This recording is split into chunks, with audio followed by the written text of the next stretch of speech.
it's like any community. You've got the people who've always lived in the community and they know the history and they know, where people have come from, and then you've got all the people who choose to move there and become part of that community, and then you've got the new guys who are kind of trying to fit in, and it's always that constant change which makes it interesting. It has a kind of a colourful feel to it, I think, and it has it's kind of struggling a little bit.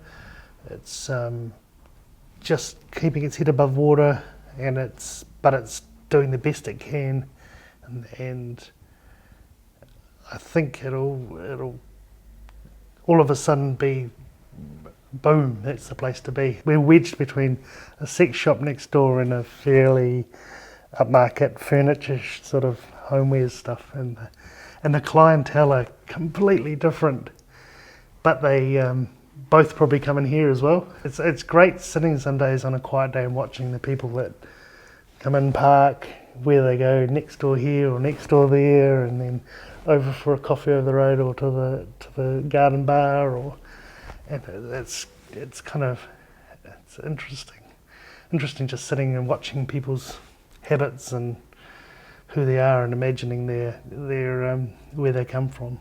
People are a bit more adventurous maybe to explore out of the main parts of town. They want to explore the fringes and the edges of town and find the real people. Is that a bit of that treasure hunting as well? I think so. It's not just about finding the items in the shop. As things get easier just to order online, also the fun of actually shopping, or the fun of discovering something that you just can't Google search for. So people will, I think they'll start to explore more, maybe be a bit more adventurous. There's people who will come in and they'll look around and they'll and ah about spending, $5-10, yet they'll go and buy coffee without even thinking. And then you get other people coming in and they'll look around, they go, oh, I love the shop. And they'll go around just picking things up and, easily part with $300 or $400. And the shop really kind of caters for both, I think. We've never really been the focus of making money as a shop. It's more about making a living for the makers.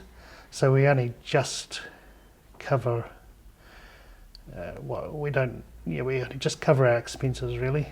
The business that supports a wider group of people and helps them all achieve, maybe it's communist in a way. No, not quite.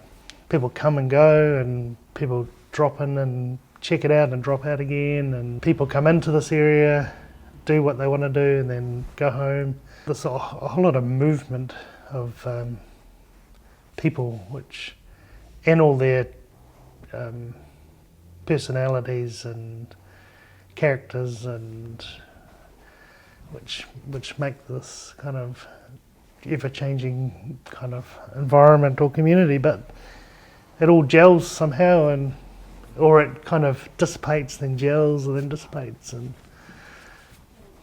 it all creates this mishmash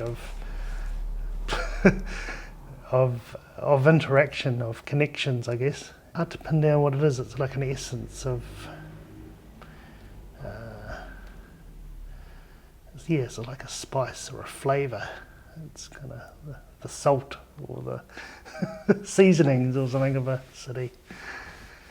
Yeah, I guess it's nostalgia too. People have a nostalgia for the old shop. Sure, they all go and shop at a big shopping mall because of the bargains and I guess a sort of a variety of stuff in one area, but I think people will also have that nostalgia, just like our products in here. It has a sense of nostalgia. As the shops slowly get less and less, they'll start to appreciate those ones that are still around, and they become, part of the history, as well as being contemporary, or trying to, but not too contemporary. Don't want to be too trendy.